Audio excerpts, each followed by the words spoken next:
Good morning বন্ধুরা, আমি মঞ্জুশ্রী আর তোমরা দেখছো বেঙ্গলি ব্লগ উইথ মঞ্জুশ্রী চ্যানেলের আরও একটা নতুন ব্লগ। দীঘাতে আজ তৃতীয় দিন। আজকের এসছি আমরা দীঘা সায়েন্স সিটিতে। এখানে per head entry fees 40 rupees. তাছাড়া আরও বিভিন্ন শো আছে, সেগুলো দেখতে গেলে কোনোটা 30 রুপিসের টিকিট কাটতে হবে, আবার কোনোটা 10 রুপিসের টিকিট কাটতে হবে। তো আমরা প্রথমে ঢুকেছি মিউজিয়ামে। এখানে কি কি আছে একটু ঘুরে দেখাই, সবটা হবে না, কিছু কিছু দেখাচ্ছি।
মিউজিয়ামের বাইরে চারিদিকটা তোমাদের সঙ্গে একটু ঘুরিয়ে দেখাচ্ছি, দেখে নাও।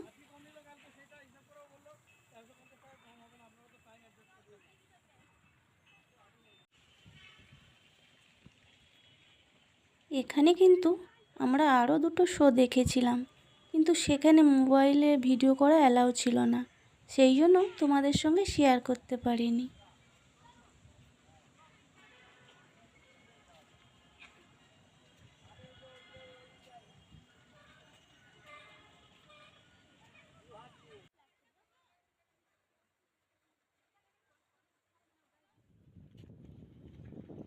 সায়েন্স সিটি ঘোরা শেষ করে আমরা লাঞ্চ করে চলে এলাম দীঘা মোহনা।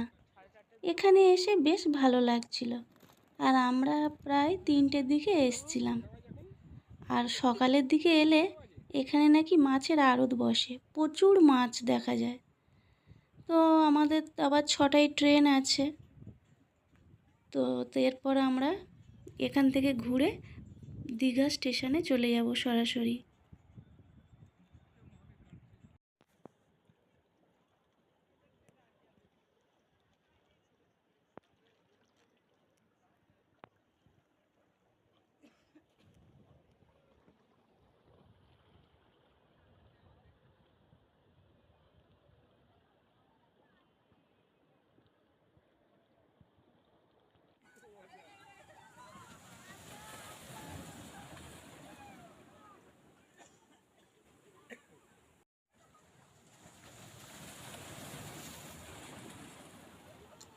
এটা হলো ওল্ড দীঘা, আর এটা একদিকে শঙ্করপুর আছে, ওই দিকটাই চলে গেছে। আবার অন্যদিকে এটা হলো চম্পা নদী। এই চম্পা নদীটা এই ওল্ড দীঘায় এসে মিশেছে।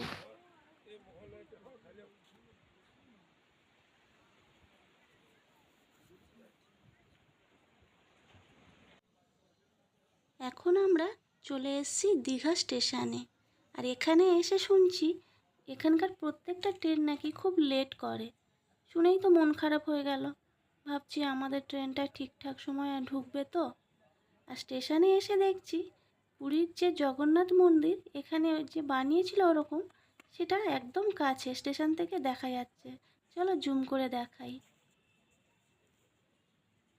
আর ট্রেনের জন্য অপেক্ষা করতে করতে আমাদের ট্রেন এসেছিলো যেন কটায়, 8:30টায়। আর বাড়িতে পৌঁছেছিলাম ভোর 3টে। তো বন্ধুরা, ব্লগটা এখানে শেষ করছি। তোমরা খুব ভালো থেকো, সুস্থ থেকো, আর দেখা হবে নেক্সট ভিডিওতে। টাটা।